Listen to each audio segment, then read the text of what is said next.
আল্লাহ নবী জিজ্ঞেস করে, উট তুমি আমাকে সালাম দিলা কারণ কি? উট বলে, ওগো নবী, আপনি শুধু মানুষের নবী না, আপনি আমারও নবী। উট বলে, ওগো আল্লাহর নবী, আমার মনে অনেক দুঃখ, আমার মনে অনেক কষ্ট, আপনার কাছে কিছু দুঃখের কথা বলতে চাই। কি বলতেছে উট? কে বলতেছে? উট বলতেছে, ওগো নবী, আমার মনে অনেক দুঃখ, আমার মনে অনেক কষ্ট, আমি একটু আমার মনের দুঃখগুলো আপনাকে বলতে চাই। আল্লাহর নবী উটকে ডাক দিছে, তাল, আসো আমার কাছে।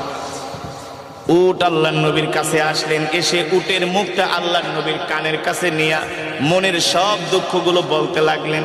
আর উটের চোখ দিয়া ঝরঝর করে পানি পড়তেছে। উট বলে, ওগো আল্লাহর নবী, দেখেন আমার বয়স হয়ে গেছে, আমি আগের মতো বোঝা বাইতে পারি না, আগের মতো আমি বোঝা বহন করতে পারি না, এই কারণে আমার মালিক আমাকে ঠিক মতো খাওয়া দাওয়া দেয় না,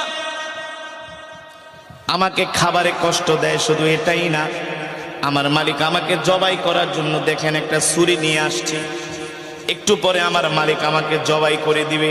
আল্লাহু আকবার, জোরে বলেন আল্লাহু আকবার। আল্লাহর নবী উটের কথাগুলো শুনছেন, আর উট কান্না করে বলতেছে, ওগো নবীজি, দুনিয়ার কোন মানুষের কাছে মনের দুঃখ বইলা লাভ নাই, একমাত্র আপনি ছাড়া, আপনি তো রহমাতুল লিল আলামিন। আল্লাহর নবী প্রশ্ন করে, উট আমি তোমার জন্য কি করতে পারি?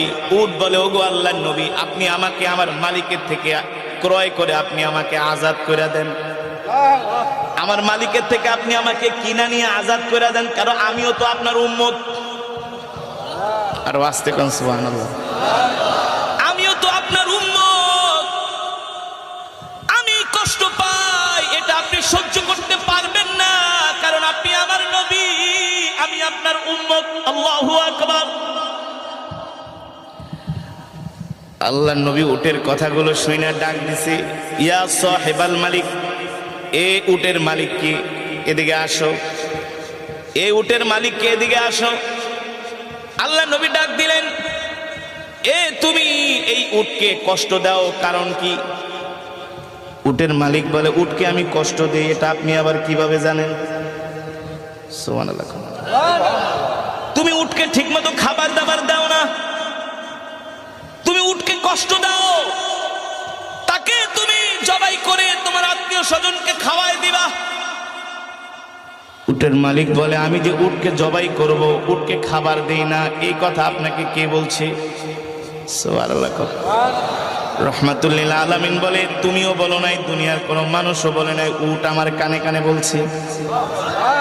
আরে উট আপনার কানে কানে বলছে, আপনি জানেন কিভাবে? বলে, আমি যদি না জানি তাহলে নবী হলাম কিভাবে? আমি যদি না জানি আমি নবী হলাম কিভাবে?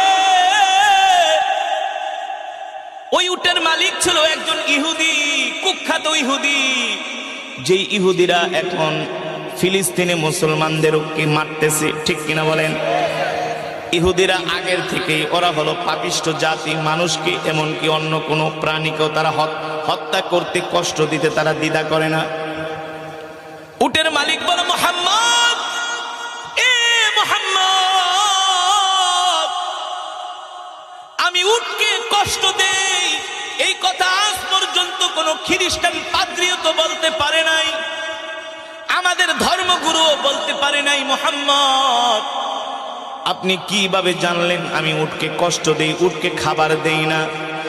আল্লাহর নবী রহমাতুল লিল আলামিন বলে, ইহুদি, আমি এই রাস্তা দিয়ে হেঁটে যাচ্ছিলাম, আর তোমার উট আমাকে দেখা সালাম দিছে, আসসালামু আলাইকা ইয়া রাসূলুল্লাহ।